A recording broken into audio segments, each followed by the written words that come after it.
بسم الله الرحمن الرحيم.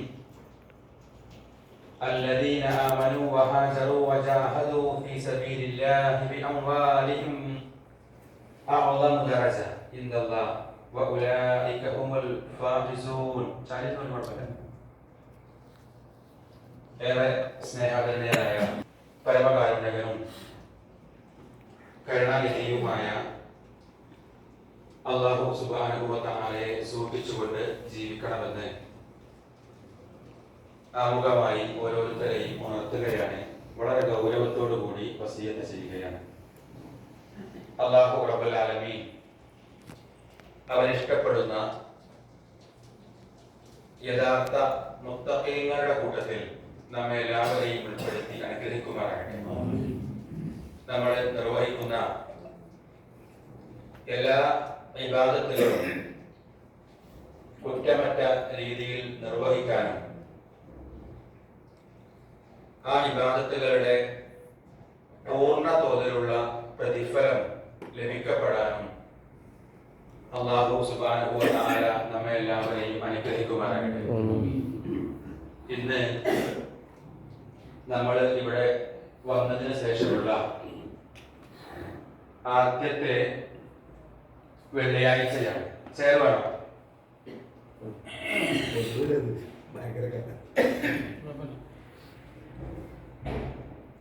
അള്ളാഹുവിന്റെ മഹത്തായ തൗഫീഖ് കൊണ്ടാണ് ഈ പുണ്യഭൂമിയിൽ ഒരു വെള്ളിയാഴ്ച നമുക്ക് കഴിച്ചുകൂട്ടാൻ ഭാഗ്യം ലഭിച്ചത്. പടച്ച തമ്പുരാനെ നമ്മളെല്ലാവരും അകമഴിഞ്ഞുകൊണ്ട് സ്തുതിക്കണം. അൽഹംദുലില്ലാഹ് അൽഹംദുലില്ലാഹ് അൽഹംദുലില്ലാഹി റബ്ബിൽ ആലമീൻ. ഏതാനും ചില കാര്യങ്ങൾ മാത്രം ശ്രദ്ധയിൽപ്പെടുത്തുക എന്നുള്ളതാണ് ഞാൻ ഉദ്ദേശിക്കുന്നത്.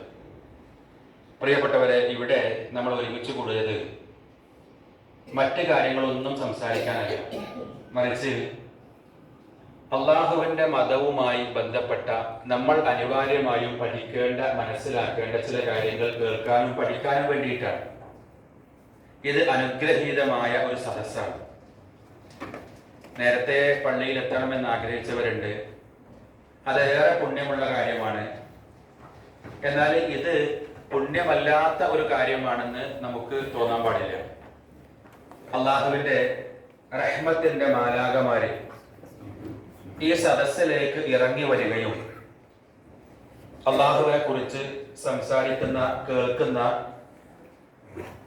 ആളുകൾക്ക് വേണ്ടിയിട്ട് ഈ ചേരത്തൊളി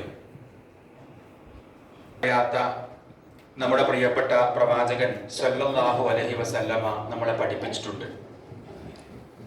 നമുക്ക് ഉറപ്പിച്ച് പറയാം, ഇവിടെ അള്ളാഹുവിന്റെ മാലാഖമാരുണ്ടാകും. ഇത് പുണ്യഭൂമിയാണ്. പുണ്യഭൂമിയിൽ അല്പസമയം അള്ളാഹുവിനെ കുറിച്ച് കേൾക്കാനും പഠിക്കാനും നമ്മൾ സമയം ചെലവഴിച്ചാൽ അത് വലിയ പ്രതിഫലാർഹമായ കാര്യമാണ്. ആ നിയ്യത്തോടു കൂടെ തന്നെയായിരിക്കണം നമ്മൾ ഇരിക്കേണ്ടത്.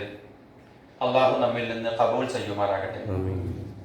പ്രിയപ്പെട്ടവരെ, ഇന്ന് വെള്ളിയാഴ്ചയായതുകൊണ്ട് വെള്ളിയാഴ്ചയിലെ ചില ആദാബുകളുണ്ട്. നമ്മൾ ഒട്ടുമിക്ക ആളുകളും കുളിച്ച് വന്നു. വെള്ളിയാഴ്ച കുളിക്കുക എന്നുള്ളത് ഫർളാക്കപ്പെട്ട ഒരു കാര്യമാണ്. അത് കുളിക്കുന്നത് ജനാബത്ത് കുളിക്കുന്ന പോലെ ആദ്യം പല്ല് തേച്ച് മറ്റ് അവയവങ്ങളൊക്കെ വൃത്തിയാക്കി കഴുകി ഒളു എടുത്ത് വലത് ഭാഗം മുന്തിച്ചുകൊണ്ട് കുളിക്കുക. ഇനി നാട്ടിൽ പോയാലും നമ്മൾ അങ്ങനെയാവണം ചെയ്യേണ്ടത്. ജുമഅക്ക് പോകാൻ വേണ്ടി കുളിക്കുമ്പോൾ ആ ഒരു നെയ്യത്തോടു കൂടെ കുളിക്കുക. ജനാബത്തുകാരായാൽ ആ ഒരു നെയ്യത്തോടു കൂടെ ആ ഒരു ആദാബുകൾ പാലിച്ചുകൊണ്ട് കുളിക്കുക. വെള്ളിയാഴ്ച ദിവസം എന്ന് പറഞ്ഞാൽ പ്രാർത്ഥനയ്ക്ക് ഉത്തരം ലഭിക്കപ്പെടും എന്ന് റസൂലുള്ളാഹി പഠിപ്പിച്ച ദിനങ്ങളിൽപ്പെട്ട ഒരു ദിനമാണ്. അതുകൊണ്ട് നമ്മൾ നിരന്തരമായി റബ്ബിനോട് പ്രാർത്ഥിച്ചു കൊണ്ടിരിക്കണം. നമ്മൾ നേരെ ഹറമിൽ പോയാൽ സ്വാഭാവികമായിട്ടും ഉറക്കുന്ന വരും. 2 പേജ് ഓതുമ്പോഴേക്ക് നമ്മുടെ കണ്ണ് വല്ലാതെ ഉറക്കുന്നു വരും. അത് പൈശാചികമായ ഒരു പ്രശ്നമാണ്. ആ സമയത്ത് അവിടെ വെള്ളം ഉണ്ടാവും, കുടിവെള്ളം. ആ കുടിവെള്ളം കൊണ്ട് മുഖം ഒന്ന് കഴുകുക. അപ്പോൾ ഉറങ്ങി തൂങ്ങാൻ വേണ്ടി ഇരിക്കരുത്. ആ ഉറക്കിനെ കളയാനുള്ള മാർഗം എന്താണ് എന്ന് നോക്കിയിട്ട് പിടിച്ചു നിർത്തണം, പിശാചിനെ ആട്ടി ഓടിക്കണം. എന്നിട്ട് നിരന്തരമായി പ്രാർത്ഥിക്കുക. എന്തെല്ലാം കാര്യങ്ങൾ പറയാൻ റബ്ബിനോട്. ദിക്റുകൾ ചെയ്യുക, ഖുർആൻ പാരായണം ചെയ്യുക, സൂറത്ത് കഹ്ഫ് പാരായണം ചെയ്യുക. അതേപോലെ